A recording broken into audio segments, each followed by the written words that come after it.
germane and relevant, and that we can and will finish our work on this legislation this week. I thank the Chair, I yield the floor, and I suggest the absence of a quorum. Clerk will call the roll. Mr. Akaka.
Mr. President, Senator from New Jersey. I ask unanimous consent that the quorum call be vitiated. Without objection.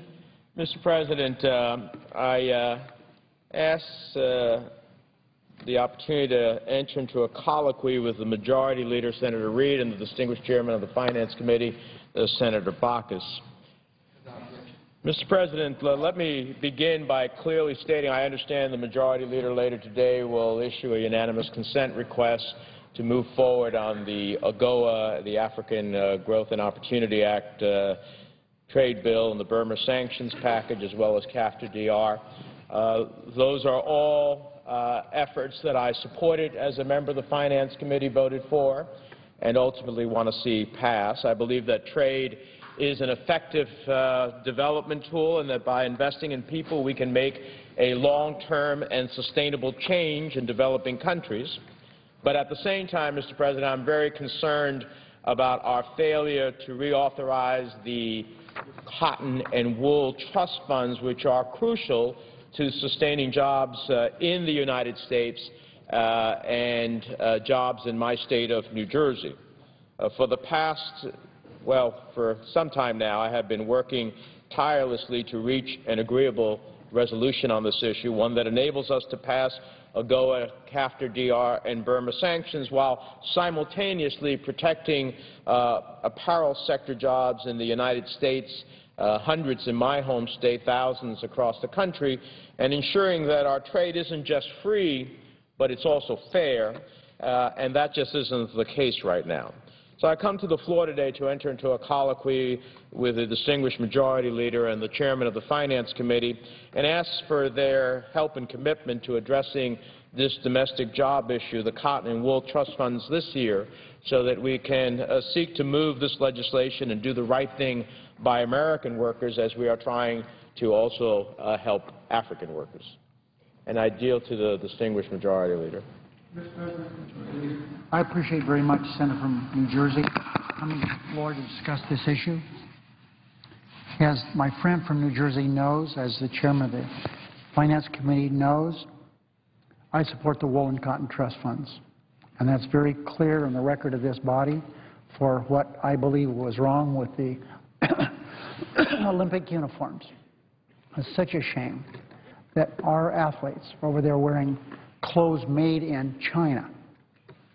I think that's too bad, and so I support the wool cotton trust. I support the citrus trust fund. There's only 3 of them. I support all of them. I agree with my friend from New Jersey that we need to find a way to move these forward, ensure that American manufacturers are placed on equal footing with foreign manufacturers so that there's an easier place for people to go if they want products made in the United States.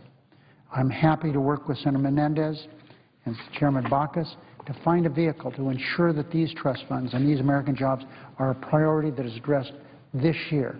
So my friend has the commitment that I will do everything within my abilities to make sure that we have an agreement on extending these very important trust funds this year. Mr. President. Senator from Montana. Mr. President, I strongly endorse the suggestions made by the Majority Leader as well as by the Senator from New Jersey, and also thank the Senator of New Jersey for pushing these measures so aggressively, the Cotton Trust Fund, wool, and also to some degree the citrus, which is part of this. I support these provisions. I support the Cotton Trust Fund, support it strongly, and I'm working diligently to try to find the right vehicle so we can get this passed, the Cotton Trust Fund passed this year. I deeply appreciate your strong passion on this, Senator Menendez. You've come to me many, many times.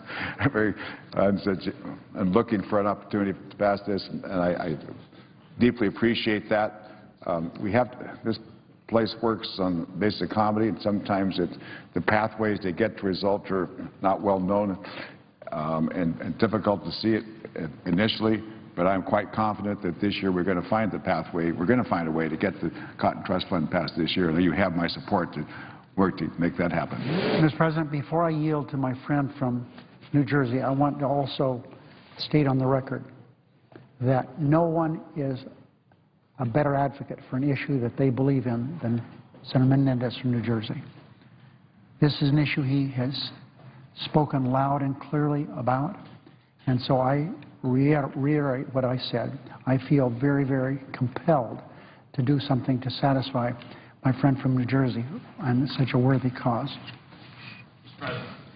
Senator from New Jersey. Mr. President, I want to thank and appreciate the majority leaders and the chairman's ongoing commitment to this issue, and I look forward to continuing to work with them on the issue to protect American workers and American manufacturers from the negative effect of certain trade policies and tariffs that threaten their livelihoods. So I appreciate them both coming to the floor and to their commitments. And I want to just take a minute or two for those who have asked me. I've had a whole host of our colleagues who have come and said to me, what are you trying to achieve so that we can move quickly to try to achieve the passage of AGOA, CAFTA-DR, Burma sanctions, all which I support. And I know that colleagues like Congressman Rangel, who was the original author of AGOA, has called, among many others. You know, very simply, pursuant to the passage of NAFTA and CAFTA and AGOA and other trade preference programs, Congress has eliminated duties on, for example, imported shirts from other countries, and in some cases, like AGOA, it's also allowed the use of third country fabrics to make those imported shirts.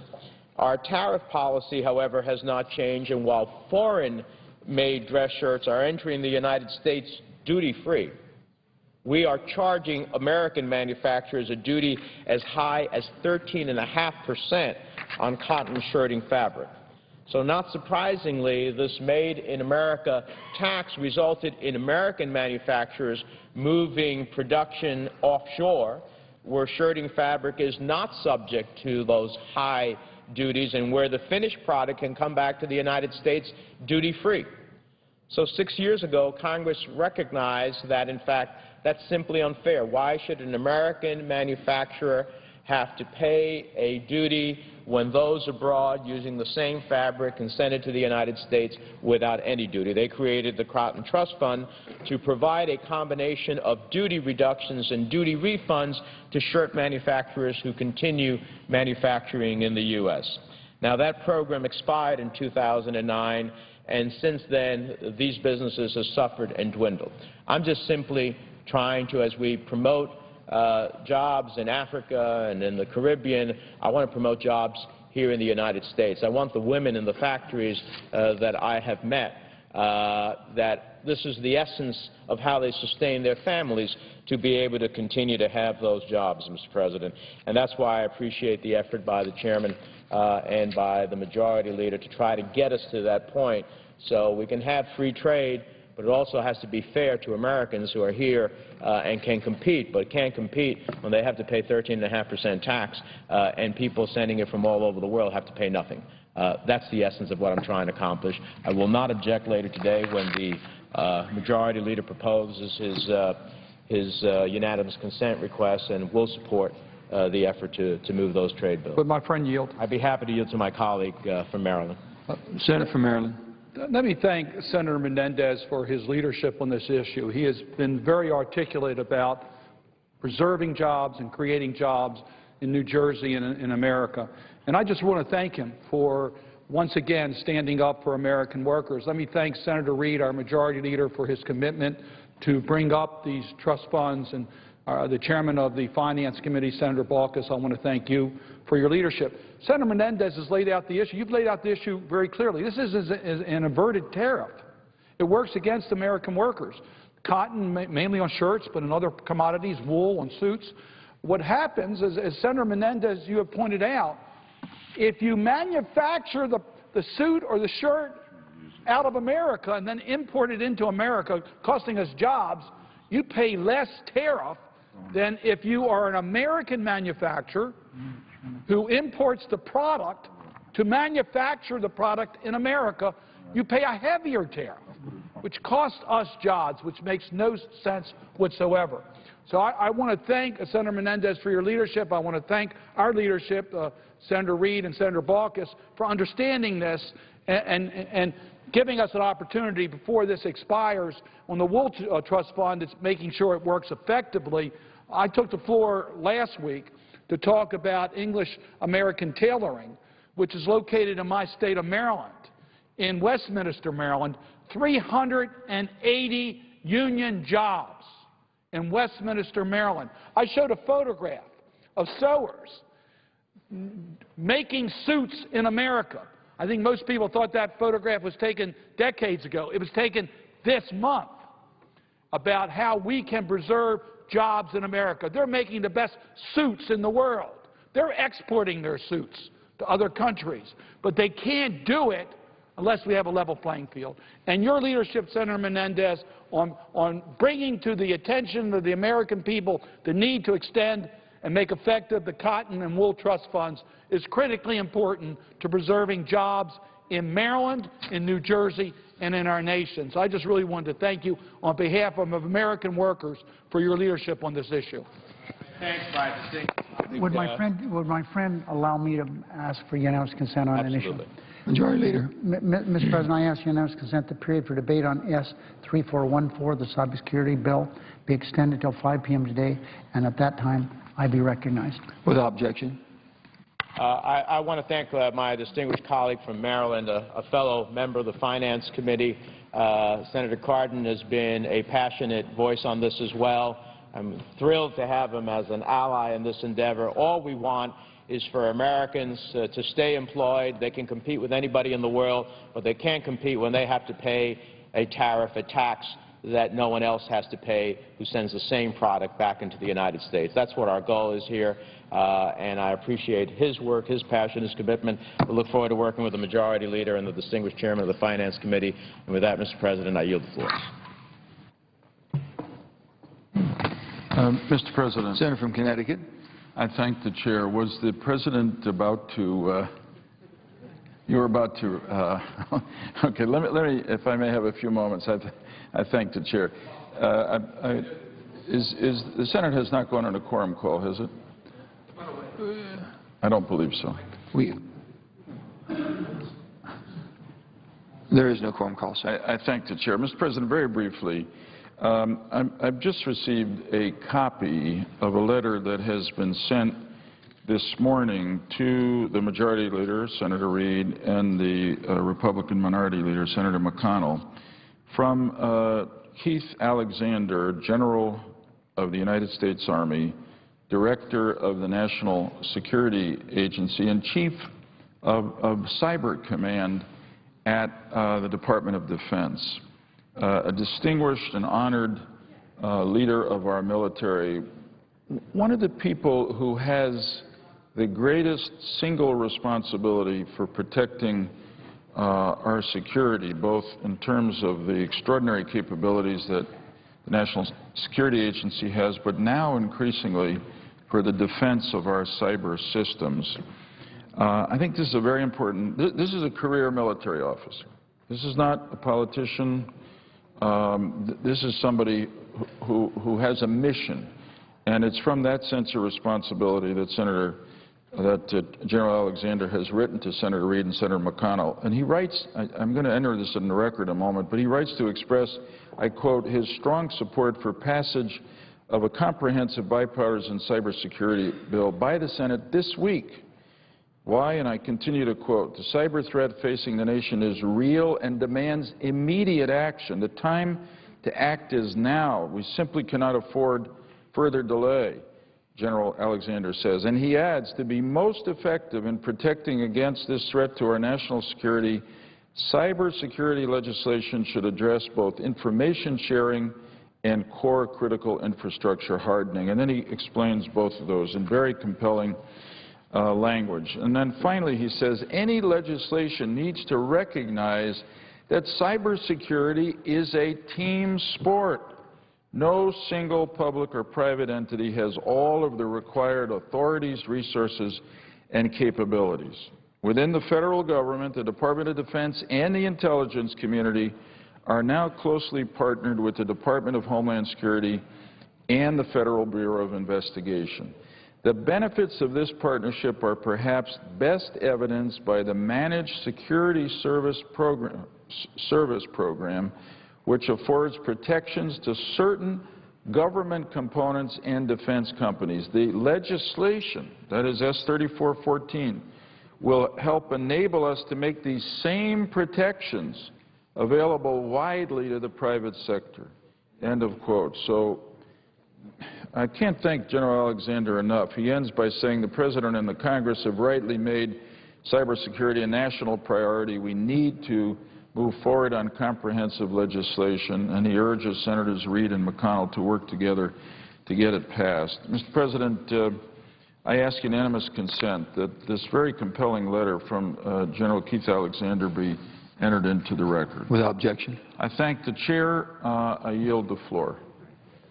Under the previous order, the Senate stands in recess until 2:15 p.m. today.